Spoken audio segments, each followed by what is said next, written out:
নমস্কাৰ সকলোকে স্বাগতম জনাইছো মোৰ ইউটিউব চেনেললৈকে এটা গুৰুত্বপূৰ্ণ বিষয় এইটো ভিডিঅ'ৰ জৰিয়তে আলোচনা কৰিব বিচাৰিছো স্পেচিয়েলি এনআইএছৰ প্ৰাৰ্থীসকলৰ কাৰণে এইটো ভিডিঅ' যথেষ্ট গুৰুত্বপূৰ্ণ হয় এটা গুৰুত্বপূৰ্ণ টপিকৰ বিষয়ে এইটো ভিডিঅ'ৰ জৰিয়তে আলোচনা কৰিম প্ৰত্যেকজন এনআইএছে ভিডিঅ'টো যথেষ্ট গুৰুত্ব সহকাৰে চাব আৰু শ্বেয়াৰ কৰিবলৈ নাপাহৰিব অহাকালি যেহেতু 2020 চনৰ বিজ্ঞাপনৰ আধাৰত চিটেটৰ প্ৰাৰ্থীসকলে যি কেছ কৰি জয়লাভ কৰিছিল তেওঁলোকৰ ছেকেণ্ড প্ৰভিজনেল মেৰিট লিষ্টৰ কাৰণে ভেৰিফিকেশ্যন হ'ব আৰু তাত এনআইএছৰ প্ৰাৰ্থীসকলকো ইনক্লুড কৰিছে আৰু এই এনআইএছৰ প্ৰাৰ্থীসকলক কিছুমান ডকুমেণ্টছ বিচাৰিছে যিটো ডকুমেণ্টছৰ কাৰণে এতিয়া প্ৰাৰ্থীসকলৰ মাজত কিছু সমস্যাৰ সৃষ্টি হৈছে আৰু সেইটোৰ বিষয়ে আলোচনা কৰিব বিচাৰিছোঁ গতিকে যিসকল প্ৰাৰ্থীয়ে 5550 পদত এনআইএছৰ প্ৰাৰ্থী আবেদন কৰিছিল সেইসকল প্ৰাৰ্থীৰ কাৰণে ভিডিঅ'টো যথেষ্ট গুৰুত্বপূৰ্ণ হয় আৰু যোৱাকালি যিখন লিষ্ট প্ৰকাশ পাইছিল ছেকেণ্ড প্ৰভিজনেল লিষ্ট আৰু সেই লিষ্ট মতে এনআইএছৰ প্ৰাৰ্থীসকলক যিসকলক মাতিছে সেইসকল প্ৰাৰ্থীক এডমিশ্যন ৰিচিভ লগতে শ্লিপ নতুবা ডাইস্ক'ৰৰ ৰেকৰ্ড ডিটেইলছটো বিচাৰিছে আৰু যাৰ কাৰণে এনআইএছৰ একাংশ প্ৰাৰ্থীৰ যথেষ্ট সমস্যাৰ সন্মুখীন হোৱা আমি পৰিলক্ষিত দেখিছোঁ গ্ৰুপবিলাকত আমি দেখিছোঁ এতিয়া আমি সেইটো বিষয়ে নেক্সট ভিডিঅ'ত আমি আলোচনা কৰিম সমস্যাটো আমি কেনেদৰে সমাধান কৰোঁ এতিয়া কথাটো হ'ল এনআইএছৰ প্ৰাৰ্থীসকলে এটা কাম কৰিব লাগিব যিসকলে এতিয়াও কৰা নাই কৰিব লাগিব এইটো মাষ্ট বি এইটো বহুত বেছি ইম্পৰ্টেণ্ট হ'ব পাৰে ডকুমেণ্টছ ভেৰিফিকেশ্যনৰ টাইমত গতিকে যিসকল এনআইএছৰ প্ৰাৰ্থী আবেদন কৰিছিল এই 5550 পদত যিহেতু অহাকাইলৈ হ'বলগীয়া চিটেটৰ যি ডকুমেণ্টছ ভেৰিফিকেশ্যন ছেকেণ্ড প্ৰভিজনেল লিষ্টৰ কাৰণে তাত যিহেতু এনআইএছৰ প্ৰাৰ্থীসকলকো ইনক্লুড কৰিছে গতিকে সেইটোৰ চালে অহা যিটো 5550 পদৰ বিজ্ঞাপন সেই বিজ্ঞাপনটো এনআইএছৰ প্ৰাৰ্থীসকলক বিচাৰিব সেইটো এটা অনুমান কৰিব পাৰি এতিয়া কথাটো হ'ল এডমিশ্যন ৰিচিভ আৰু শ্লিপ লগতে ডাইস্ক'ৰ ৰেকৰ্ডছ এইখিনি বিষয়ে আলোচনা কৰিব বিচাৰিছোঁ কথাটো হ'ল যে এডমিশ্যন ৰিচিপ্টটো যথেষ্ট গুৰুত্বপূৰ্ণ হয় যিসকল এনআইএছৰ প্ৰাৰ্থী যিহেতু বিচাৰিছে শিক্ষা বিভাগৰ ফালৰ পৰা এডমিশ্যন ৰিচিপ্ট আৰু যে এডমিশ্যন ৰিচিপ্টটো বহুতৰে এতিয়া হেৰাইছে বা বহুতৰে নাই বা বহুতে বিচাৰিও পোৱা নাই কিন্তু সেই ৰিচিপ্টখন বিচাৰিছে আৰু সেই ৰিচিপ্টখন কিন্তু যথেষ্ট ইম্পৰ্টেণ্ট হয় এইকাৰণে ইম্পৰ্টেণ্ট হয় যে আপোনালোকে যেতিয়া এডমিশ্যন লৈছিল এনআইএছৰ প্ৰথম যেতিয়া এডমিশ্যন লৈছিল সেই এডমিশ্যন লওঁতে এখন একনলেজমেণ্ট ৰিচিপ্ট অৰ্থাৎ যিখন এডমিশ্যন ৰিচিপ্ট বুলিয়ে ক'ব পাৰি আৰু সেইখন প্ৰত্যেকেই পাইছিল আৰু যদিহে পোৱা নাই বা আপোনালোকৰ পোৱাৰ পিছতো হেৰাইছে আপোনালোকে সেইখন যিকোনো প্ৰকাৰে বিচাৰি হ'লেও আপোনালোকে লগত ৰখাৰ কাৰণে চেষ্টা কৰক কাৰণ সেই এডমিশ্যন ৰিচিপ্টখন যথেষ্ট গুৰুত্বপূৰ্ণ হয় কাৰণ ইতিমধ্যে শিক্ষা বিভাগে বিচাৰিছে আপোনালোকে হয়তো দেখিছে এতিয়া আমি গ্ৰুপবিলাকত দেখিছোঁ বা বহুতে আজি মোক ফোন কৰি আছে যে সেইখন ৰিচিপ্টখন কেনেকৈ উলিয়াব পাৰি বা কেনেকৈ পাম বা বহুতৰে হয়তো হেৰাইছে এতিয়া কথাটো হ'ল আমিও অনলাইনত চেক কৰিলোঁ কিবাকৈ উলিয়াব পাৰি নেকি সেই এডমিশ্যন ৰিচিপ্টখন কিন্তু এতিয়ালৈকে আমি চেষ্টা কৰিব পৰা নাই গতিকে যদি আপোনালোকে কিন্তু যেতিয়া এডমিশ্যন লৈছিল তেতিয়া হয়তো সেই কম্পিউটাৰৰ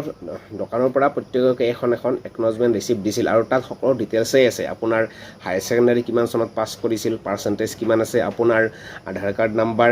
আপোনাৰ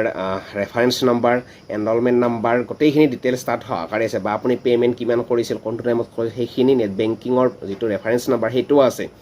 লগতে আপুনি কেতিয়া এপইণ্টমেণ্ট পাইছিল বা কেতিয়া আপোনাক এপইণ্টমেণ্ট দিছিল স্কুলৰ পৰা সেই ডেটটো মেনশ্যন আছে আৰু যিটো নেকি সেই ডেটটো যথেষ্ট গুৰুত্বপূৰ্ণ হয় কাৰণ ইতিমধ্যে যিটো নটিফিকেশ্যন ওলাইছে সেই যোৱা 15 মে'ৰ যিদিনা হাইকোৰ্টে ৰায়দান দিছিল 15 মে'ত সেই ৰায়দানৰ ওপৰত ভিত্তি কৰি 2017 চনৰ আগষ্টৰ আগত যিসকলে ইন ছাৰ্ভিচ আছিল সেইসকল টিচাৰৰ কাৰণে সেই এপইণ্টমেণ্ট ডেটটো যথেষ্ট গুৰুত্বপূৰ্ণ হয় আৰু তাত ধুনীয়াকৈ এপইণ্টমেণ্ট ডেট বুলি লিখা আছে এডমিশ্যন ৰিচিপ্টখন আপোনালোকে চালে দেখিব কাৰণ যিহেতু তাত ভেৰিফিকেশ্যনৰ কাৰণে বিচাৰিছে গতিকে সেইকাৰণে যথেষ্ট গুৰুত্বপূৰ্ণ হয় গতিকে যিসকলৰ প্ৰাৰ্থী নাই আপোনালোকে যিকোনো প্ৰকাৰে বা আপোনাৰ ফাইলত থাকিবও পাৰে বহুতে ফোন কৰি আছে এতিয়া আমি সেইটোৰ ওপৰত চালোঁ অনলাইনত ৰিচিপ্টখন ডাউনলোড কৰিব পাৰে নেকি কিন্তু এতিয়ালৈকে লিংক পোৱা নাই বা সেইটো আমি যিখিনি আমি লিংকত ক্লিক কৰিলোঁ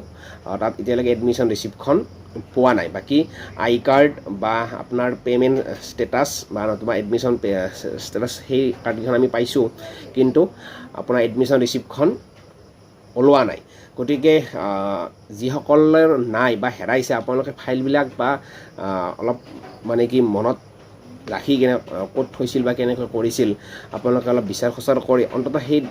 ৰিচিপ্ট কপিখন এডমিশ্যন লোৱা ৰিচিপ্ট কপিখন আপোনালোকে যিকোনো প্ৰকাৰে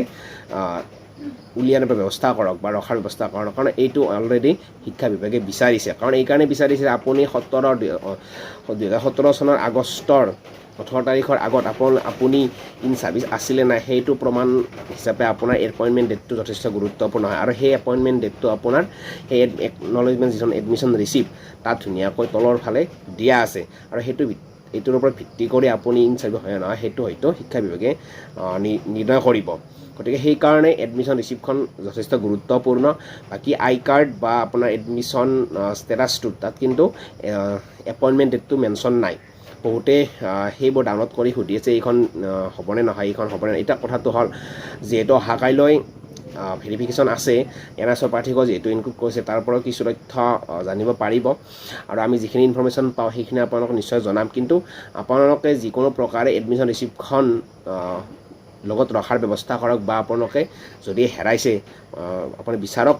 ফাইলবিলাকত কিন্তু সেইটো ইম্পৰ্টেণ্ট হিচাপে বিবেচিত হৈছে যিখিনি আমি অনুমান কৰিছোঁ কাৰণ সেই জাজমেণ্টটোত যিহেতু 2017 চনৰ আগষ্ট 18 তাৰিখৰ আগত যিসকল ইন ছাৰ্ভিচ সেইখিনিকে ভেলিড কৰিছে গতিকে সেইফালৰ পৰা চাবলৈ গ'লে সেই এপইণ্টমেণ্ট ডেট অৰ্থাৎ আপোনাৰ ডাইস্কৰত যিটো ৰেকৰ্ড আছিল কোনদিনা আপুনি জইনিং কৰিছে সেই ডেটটো কিন্তু বহুত বেছিয়ে ইম্পৰ্টেণ্ট হয় সেইকাৰণে প্ৰথমতে আপোনাৰ ডাইস্কডৰ ৰেকৰ্ডটোৰ আগত আপোনাৰ এডমিশ্যন ৰিচিপ্টটো গুৰুত্ব দিয়ক আৰু গুৰুত্ব দি কিনে সেই ৰিচিপ্টখন বিচৰাৰ ব্যৱস্থা কৰক নহ'লে আপোনাৰ ভেৰিফিকেশ্যন সময়ত হয়তো সমস্যাৰ সন্মুখীন হ'বলগীয়া হ'ব পাৰে যিসকলৰ নাই কাৰণ বহুতে মোক ফোন কৰি সুধি আছে কিন্তু সেইটোৰ সমাধান এতিয়া দুটাই আছে অনলাইনত আমি চালোঁ যে পালে হয়তো আপোনালোকক জনাব পাৰিলোঁ কিন্তু আমি অনলাইনত সেই এডমিশ্যন ৰিচিপ্টৰ লিংকটো আমি পোৱা নাই বা আমি বিচাৰিও পোৱা নাই তাৰপিছত আপোনাৰ এতিয়া 2 নম্বৰ উপায়টো হ'ল যে আপুনি ঘৰত আপোনাৰ ফাইলত বিচাৰিব লাগিব তাত হয়তো আপুনি এডমিশ্যন ৰিচিপ্টখন আপুনি পাব পাৰে আৰু পালে আপুনি ধুনীয়াকৈ ৰাখি থ'ব আৰু সেইটো ভেৰিফিকেশ্যন লৈ আনিব লাগিব কাৰণ সেই নটিছখনত অলৰেডি লিখিয়ে দিছে এডমিশ্যন ৰিচিপ্ট গতিকে সেইটো বহুত বেছি ইম্পৰ্টেণ্ট এইকাৰণে ইম্পৰ্টেণ্ট হয় যে আপুনি ইন ছাৰ্ভিচ হয়নে নহয় সেই এপইণ্টমেণ্ট ডেটটোৱে মানে কি নিৰ্ভৰ কৰিব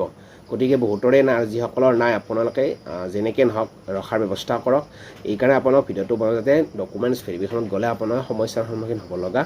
নহয় বাকী এইফালে আপোনাৰ ডাইস্কৰ ৰেকৰ্ডটোৰ বিষয়ে আমি পিছৰ ভিডিঅ'ত এটাত আলোচনা কৰিম এতিয়া প্ৰথমতে আমি এডমিশ্যন ৰিচিপ্টৰ কাৰণে এইটো আপোনালোকে ৰখাৰ ব্যৱস্থাই কৰক মই যিখিনি জানিছোঁ বা যিখিনি বুজিব পাৰিছোঁ এইটো যথেষ্ট গুৰুত্বপূৰ্ণ হয় এডমিশ্যন ৰিচিপ্টখন কাৰণ লিখিয়ে দিছে নটিছত গতিকে সেই হেৰিটো 5550 ওপৰত NSO প্ৰাৰ্থীসকলকো পুনৰ বিচাৰিব গতিকে সেইখিনি ৰখাৰ ব্যৱস্থা কৰক পুনৰ আপোনালোকক লগ পোৱাৰ আশাৰে অহা নেক্সট ভিডিঅ'ত আমি ডাইস্কডৰ বিষয়ে আলোচনা কৰিম গতিকে এইখিনিয়ে ধন্যবাদ